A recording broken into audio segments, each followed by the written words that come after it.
আমার এই যুবক ভাইয়ের প্রশ্ন হলো, আমিরে মুআবিয়া রাদিয়াল্লাহু আনহু সম্পর্কে আমাদের সঠিক আকীদা কি রাখতে হবে? এই প্রশ্নের উত্তর 1400 বছর যাবত আহলুস সুন্নাহ ওয়াল জামাতের সকল ইমামরা সুস্পষ্টভাবে বলে গেছেন, তিনি রসুলে পাকের সাহাবী।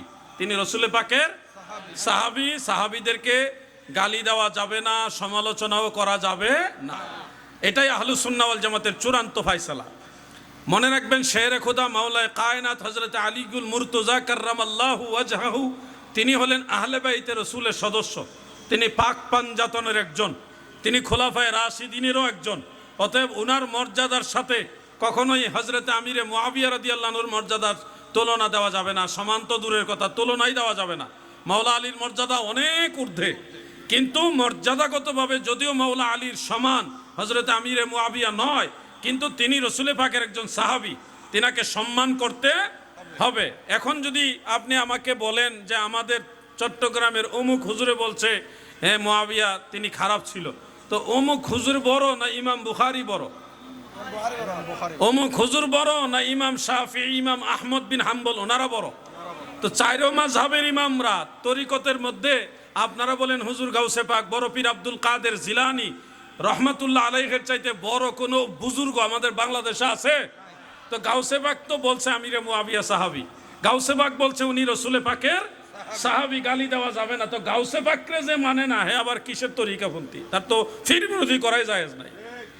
কথাটা বুঝতে পারছেন? তার তো ফির মুরিদি করাই জায়েজ নাই, কারণ গাউসে পাকের কথা সে মানে না, ইমাম আজম আবু হানিফার কথা সে মানে না, ইমাম শাফি ইমাম আহমদ বিন হাম্বলের কথা মানে না, ইমাম মালিকের ফাইসালা মানে না, বড় বড় ইমাম বুখারীকে মানে না, ইমাম মুসলিমকে মানে না। কোন ইমামের রেফারেন্স দিলে বলে তারা উমাইয়া। কি অবস্থা! এরা যদি উমাইয়া হয় তাহলে তোমার সঠিক আর হাদিস পাইবা কার কাছে? কথাটা বুঝতে পারছেন না? আমরা আহলে বাইতের শান প্রমাণ করার জন্য বুখারী শরীফের হাদিস নেই না? আহলে বাইতের শান প্রমাণ করার জন্য তিরমিজি, আবু দাউদ, নাসাইয়ের হাদিস তো নেই?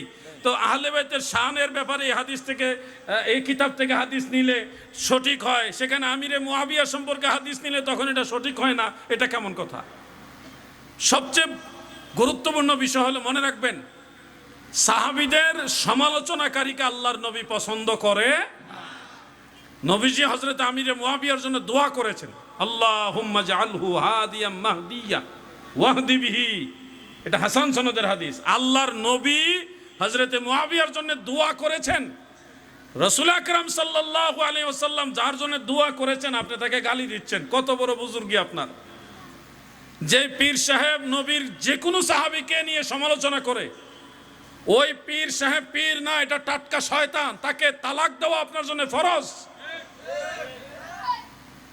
আহলে বাইতের সমালোচনা যে করে এটাও শয়তান, সাহাবায়ে কেরামের সমালোচনা যে করে ওটাও শয়তানে পীর না, এটা টাটকা শয়তান। তাকে তালাক দেওয়া আপনার জন্য ফরজ, না হয় সেও জাহান্নামে যাবে, আপনাকেও জাহান্নামে নিয়ে যাবে। কথা বুঝতে পারছেন আপনারা? আমরা যখন ক্লিয়ারলি কথা বলি তখন তারা হুজুর আনে কিছু ভাড়া কইরা, বাংলা হুজুর, বাংলা দেখে দেখে পড়তে পারে না, আরবিতে বাহাস করব। চিন্তা করা যায়? বাংলা দেখে দেখে পড়তে গেলে তার মুখে বেজা যায়। এরা নাকি আমাদের সাথে ডিবেট করবে।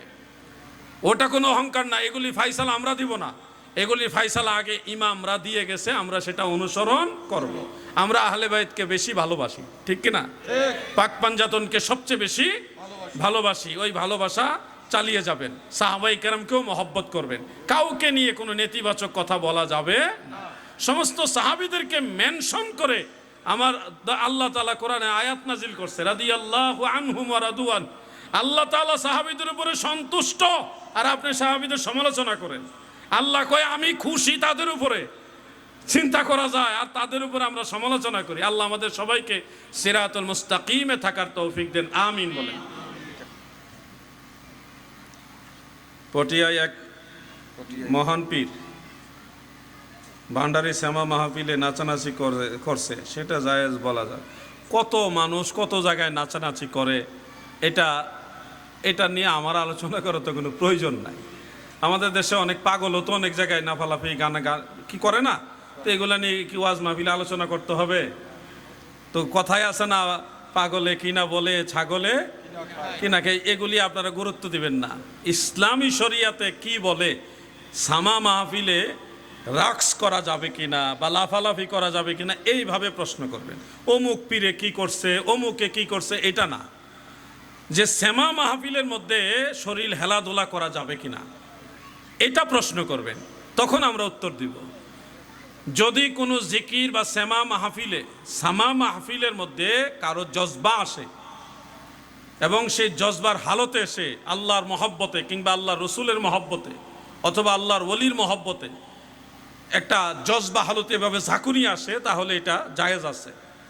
তবে এটা যেন লৌকিকতাপূর্ণ না হয়, মানুষের দেখাইবার জন্যে যে আমি বড় বুজুর্গ, আমার ভিতরে অনেক ফায়েজ, এই ধরনের মন মানসিকতা নিয়ে যদি কেউ লাফালাফি করে তখন এটা গুনার কাজ হবে, রিয়া হবে, ছোট শিরক হবে। আর যদি অরিজিনালি তার ভিতরে জজবা আসে তাহলে রাক্স করা এটা জায়েজ আছে। কথা কি বুঝতে পারছেন? লাফালাফি করা যাবে না, লাফালাফি একবার সবসময় না জায়েজ। জমিনের মধ্যে পা দিয়া লাফালাফি করা এটা সবসময় না জায়েজ। এই হলো মূল মাসআলা। এই ব্যাপারে আমার লেখা কিতাব আছে, আমার লেখা একটা বই আপনারা সংগ্রহ করে রাখতে পারেন। এটা হলো মুমিনের নেক আমল। আপনি প্রত্যেক দিন কি কি আমল করবেন, ফজরের নামাজের আগে পরে কি কি আমল আছে, ছোট ছোট কি কি আমল আছে যেগুলো অনেক বেশি ফজিলত, জোহরের নামাজের আগে পরে কি আমল আছে, আসরের নামাজের সময় কি আমল, মাগরিবের সময় কি কি আমল করবেন, এশার নামাজের সময় কি কি আমল করবেন। ছোট ছোট আমল কিন্তু অনেক বেশি ফজিলত। এটা নিয়ে আমি একটা আমলের বই লিখেছি।